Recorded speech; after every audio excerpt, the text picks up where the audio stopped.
new entrance building, the Black Country Living Museum spreads out before you, just like the small industrial town it pretends to be. But history is in the detail, and the details are what come together to tell the story. And that's true everywhere you look here.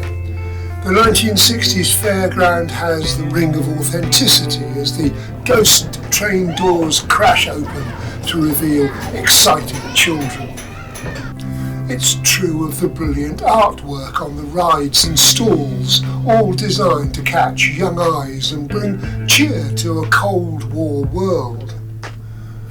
Of course, you must be a certain age to appreciate the authenticity of the latest museum additions from the 1940s, 50s and 60s, but for those of us who remember those decades, it mostly rings true.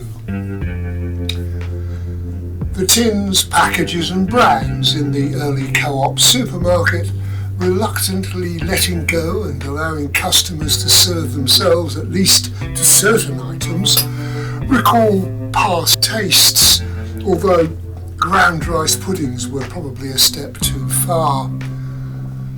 Washing soaps of the past, most of which have long disappeared from our shelves, give a farewell performance here. Whatever happened to Rinso? And the scales from the days when your bacon was sliced for you and weighed in front of you, while the wary shopper checked there wasn't a thumb on the scale, of course. Jam, jelly and soup on one aisle, cocoa and the weird camp coffee made with chicory essences, as well as the wartime staples of Ovaltine and Horlicks, hot drinks that didn't need to be shipped across dangerous oceans in wartime.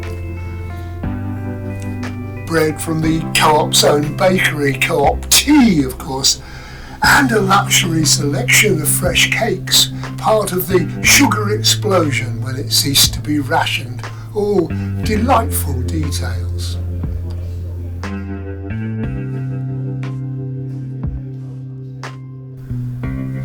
Even the large scale of the canal basin and boatyard is best explained by details seen up close. Here, boats rust and rot quietly in the early spring sunshine.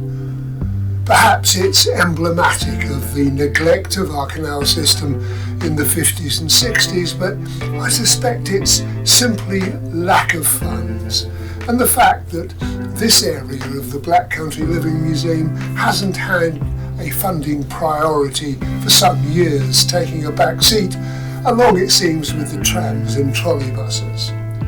But details are key wherever you look. The cast iron pots glimpsed through an open door, the buckets, baths, mopeds and brooms dangling from a hardware shop front.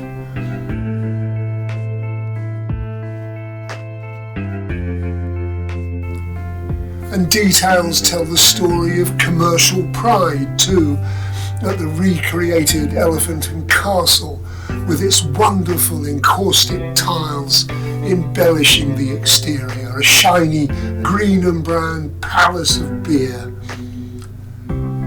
Whether it's the sturdy brickwork of the Workers' Institute, the Art Deco windows and roofline of the Welfare Centre, or the innovative functionality of the cast iron houses, the history is always in the details.